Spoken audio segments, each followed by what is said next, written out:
L'ancien préfet de Corse, Bernard Bonnet, a décidé de s'adresser directement à l'opinion publique en publiant sa propre défense, sa propre version des faits. Un règlement de compte qui n'épargne ni ses adjoints, ni le directeur de cabinet du garde des Sceaux. Bernard Bonnet dit sa vérité, il aimerait être entendu sur 2 points essentiels. Il n'est pour rien dans l'incendie des Paillotes, il est pour beaucoup dans l'enquête sur l'assassinat de Claude Érignac. Michel Fine, Emmanuel Beck. J'ai écrit ce livre pour l'honneur. La calomnie a avivé ma détermination.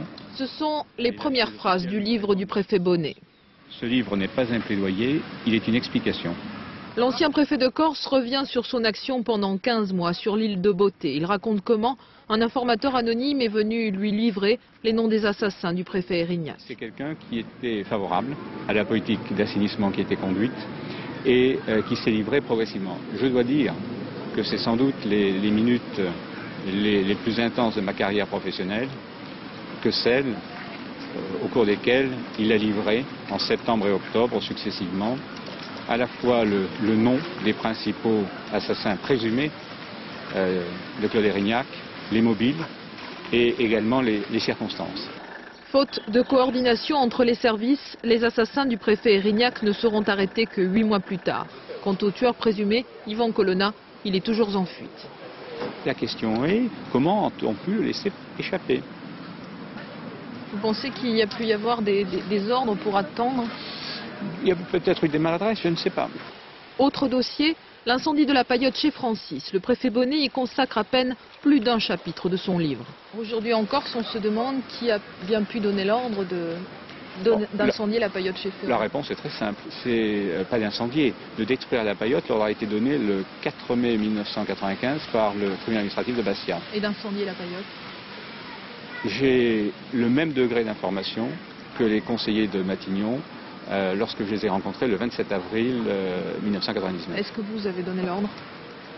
Les conseillers de Matignon ont fait savoir très clairement au Premier ministre ce qu'il en était.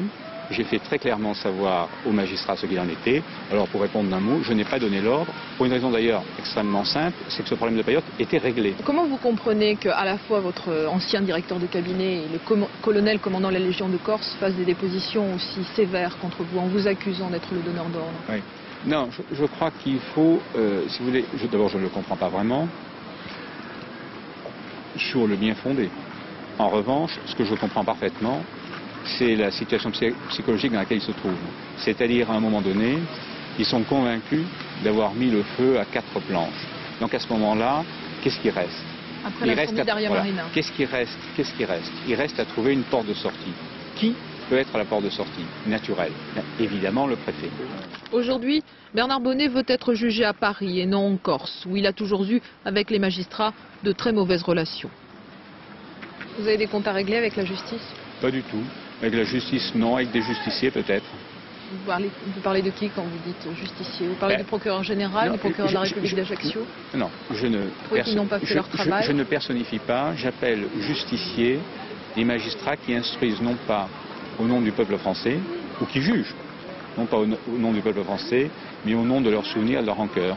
Et lorsqu'on lui demande s'il veut être jugé par un tribunal correctionnel ou par une cour d'assises, Bernard Bonnet répond qu'il espère un non-lieu.